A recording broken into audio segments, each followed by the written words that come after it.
The launch of NASA's historic Artemis I moon mission from Florida's Kennedy Space Center has been postponed after the team was unable to work through an issue with one of the rocket's 4 engines.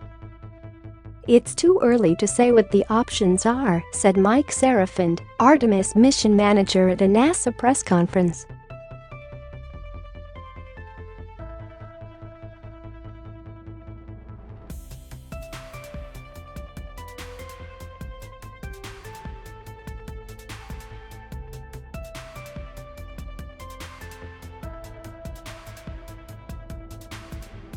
Watch the latest news on Channel 7 or stream for free on 7+. The next opportunity to send the Space Launch System rocket and Orion spacecraft on their journey is September 2, but whether another attempt is made that day depends on how testing goes.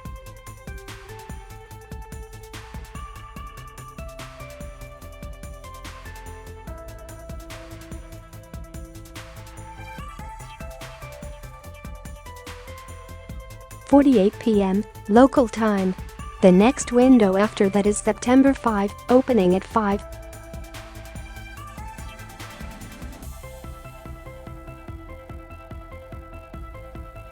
Engineers are continuing to gather additional data. The launch team knew that the bleed test was a risk because they weren't able to include it in previous wet dress rehearsal tests simulating the launch, and Monday was the first time demonstrating that, Serafin said.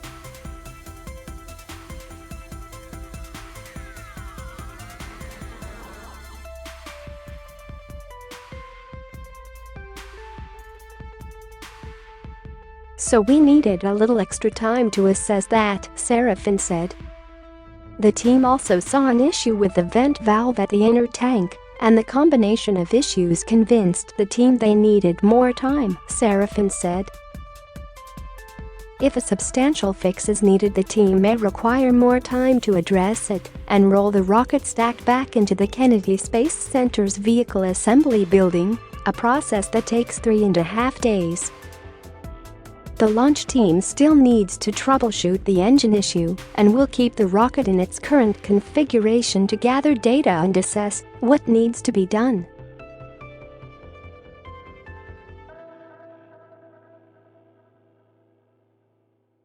Prior to the scrub, the countdown was extended into an unplanned hold as the launch team worked on a troubleshooting plan for one of the rocket's 4 engines. That's because the launch team discovered an issue with an engine, bleed in engine number 3. Attempts to reconfigure it were unsuccessful. During engine bleeds, hydrogen is cycled through the engine to condition it for launch.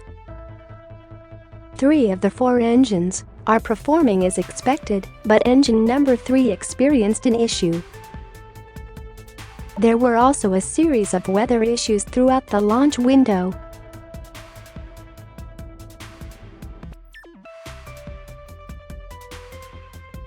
Later on in the window, we would have been no-go for lightning within the launch pit area, Serafin said. Previously, 80% favorable weather conditions had been forecast for the beginning of the window, which opened at 8:33 a.m. local time, but the weather changed as the time inched closer. Vice President Kamala Harris, who traveled to Kennedy Space Center in Florida with Second Gentleman Doug Emhoff to watch the launch, underscored the United States' commitment to NASA's Artemis program in comments made after the postponement.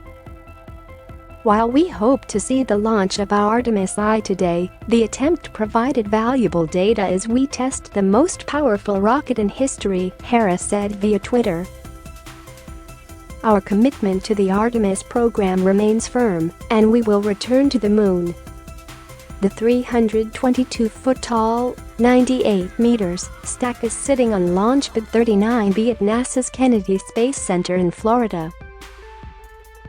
NASA Administrator Bill Nelson addressed the scrub shortly after it was announced, stressing that Artemis I is a test flight. "We don't launch until it's right," Nelson said. "They've got a problem with the gases going on the engine, bleed on one engine. It's just illustrative that this is a very complicated machine, a very complicated system, and all those things have to work. You don't light the candle until it's ready to go. It's something Nilsson has personal experience with. As an astronaut, he was on the 24th flight of the space shuttle. It was scrubbed 4 times on the pad, and the 5th try resulted in a flawless mission.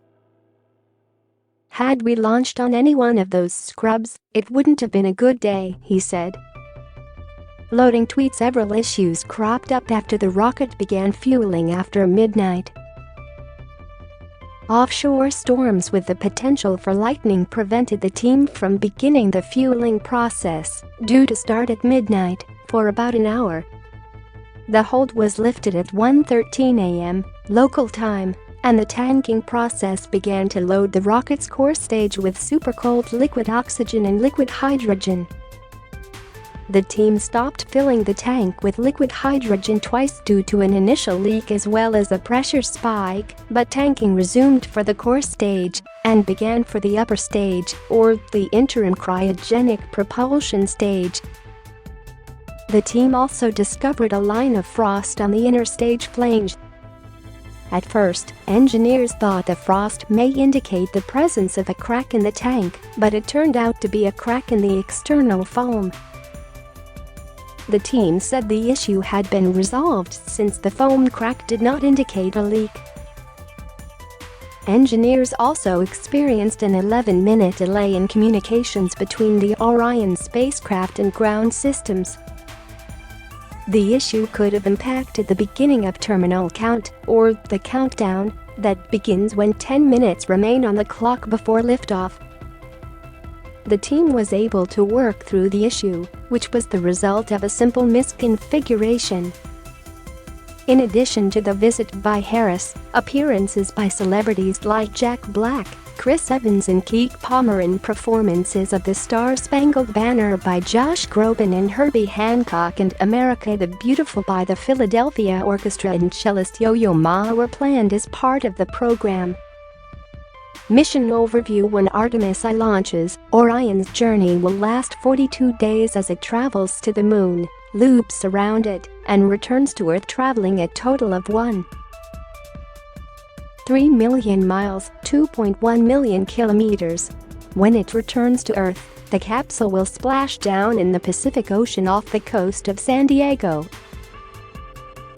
While the passenger list doesn't include any humans, it does have passengers. 3 mannequins and a plush Snoopy toy will ride in Orion. The crew aboard Artemis I may sound a little unusual, but they each serve a purpose. Snoopy will serve as the zero-gravity indicator, meaning that he will begin to float inside the capsule once it reaches the space environment. The mannequins, named Commander Moonkin Campos, Helga, and Zohar, will measure deep space radiation future crews could experience and test a new suit and shielding technology. A biology experiment carrying seeds, algae, fungi and yeast is tucked inside Orion to measure how life reacts to this radiation as well. Cameras inside and outside of Orion will share images and video throughout the mission, including live views from the Callisto experiment, which will capture a stream of Commander Moonkin Campos sitting in the commander's seat. If you have an Amazon Alexa-enabled device, you can ask it about the mission's location each day. Expect to see views of Earthrise, similar to what was shared during Apollo 8 for the first time, but with much better cameras and technology. Science experiments and technology demonstrations are riding in a ring on the rocket. The 10 small satellites, called CubeSats, will detach and go their separate ways to collect information on the Moon and the deep space environment. The inaugural mission of the Artemis program will kick off a phase of space exploration that lands diverse astronaut crews at previously unexplored regions of the Moon and eventually delivers crewed missions to Mars. The rocket and spacecraft will be tested and put through their paces for the very first time before they carry astronauts to the moon on Artemis II and Artemis III, slated for 2024 and 2025. And finally, thank you all for watching the video. Please like and comment your opinion so we can discuss together. Don't forget to subscribe, press the bell to follow and update many other interesting news. See you in the next videos. Goodbye.